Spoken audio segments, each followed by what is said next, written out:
This week on Wildcat News, the dance classes held a performance. Password security is discussed. And we look into the death cycles in the library. All these stories and more coming up because Wildcat News starts now.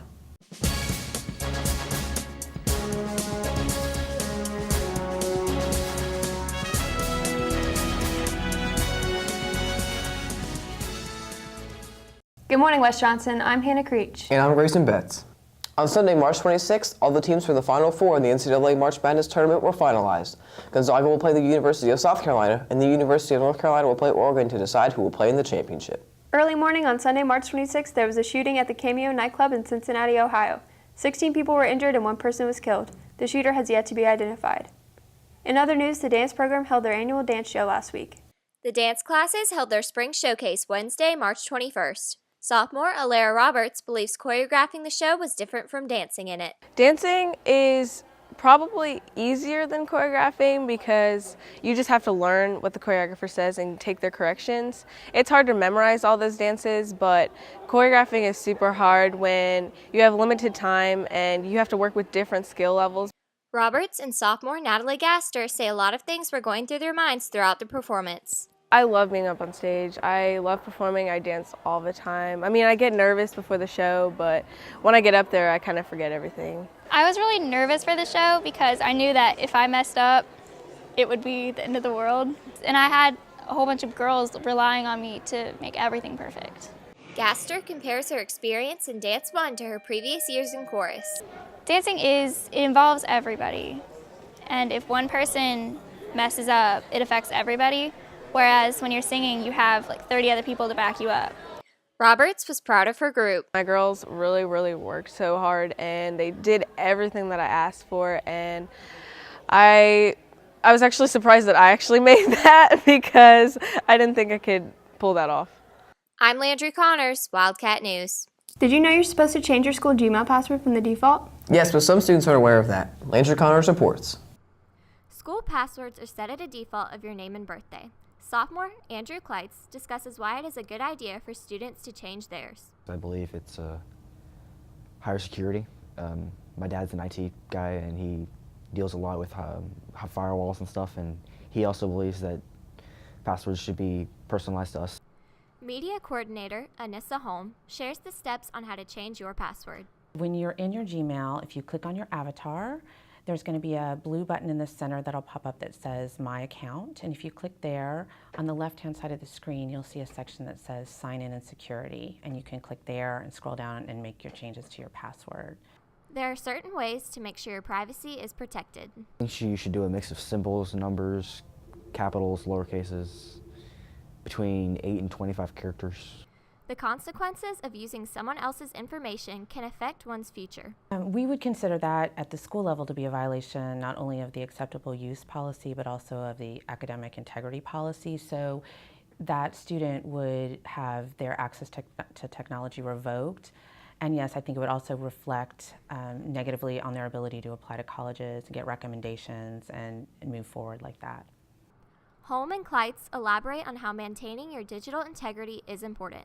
Obviously, if someone hacks into your email, they can act as you and send out things and submit things that obviously wouldn't reflect who you truly are. You can leak information onto the internet that you don't want leaked onto the internet. You could have your personal information, you can have your bank account information, you can have any of that stolen from you. I'm Landry Connors, Wildcat News. Thanks, Landry. I'm glad that I changed my password. Me too. Now let's turn over to Chase Faircloth with the rundown. I'm Chase Faircloth, and welcome to the Rundown. Here's the last week's scores. Last Wednesday, women's soccer won 3-1 against Harnett Central. Thursday, men's tennis won 7-2 against Triple S. Friday, softball won 15-0, and baseball won 14-0 against Southeast Raleigh. Monday, varsity women's soccer lost 2-1 against Clayton. JV lost 2-0. Here are some of the highlights. Last Thursday, the men's tennis team played against Triple S. Brandon Razor, Trent Boykin, David Atik, and Andrew Ryan won 2-0 in their singles. Josh Fink won 2-1 in his tiebreaker. Fink and Ryan won their double 8-1, and Boykin and Razor won their double 8-0. The Wildcats finished their match 7-2. There is young talent on the varsity softball and baseball team. Mason Butcher gives insight. Andrew Grandy is the only freshman on the varsity baseball team. Grandy says work ethic and experience prepared him to play varsity.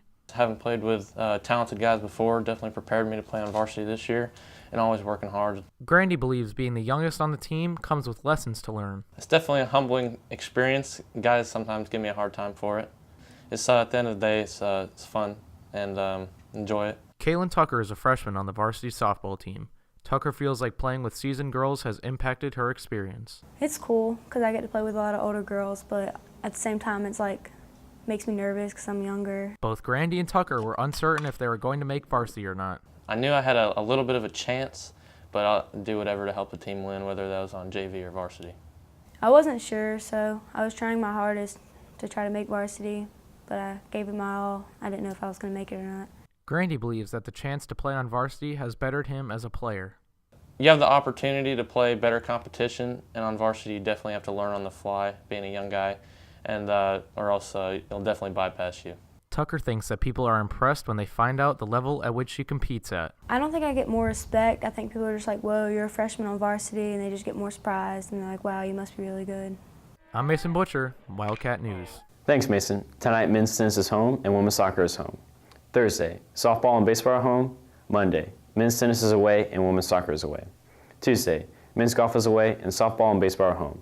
Come out and support our spring athletes. I'm Chase Faircloth, and that's your week's rundown. Thanks, Chase. Have you gotten the chance to use the new desk cycles in the library? I have. They're a lot more useful than I originally thought. A desk cycle is a small stationary bike, but instead of having a seat of its own, you can use your own chair.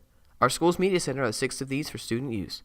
Media specialist Yvette Davis uses one herself and says they are nice for times when you're working on something tedious. The desk cycles, of course, are really nice for those times when you're doing something that's kind of tedious. The days where I feel as if I'm sort of a prisoner at my desk are the days when it's working out the best. There are days when I feel very stuck at my desk, and so those days it's really great. If I'm up and down a lot, I obviously don't need to pedal because I'm all over the place anyway. Freshman Bryson Woodall personally benefits from this form of focusing. When you're pedaling, you don't really think about anything else that's going on. Whenever you're not pedaling, you start focusing on more of the distractions around you than focusing more on what's in front of you. Woodall believes that there is a health factor involved. It helps you concentrate and you get exercise in the process. You're getting a workout that you don't even notice. Davis believes the ones who would show greatest improvements would be the ones who have a hard time focusing for long periods of time. They tend to act out behaviorally, so I think that the ones who find themselves bored a lot and doing things maybe they shouldn't be doing. Davis personally loves the desk cycle. And the miles really tick off with them, and I think that's really motivating.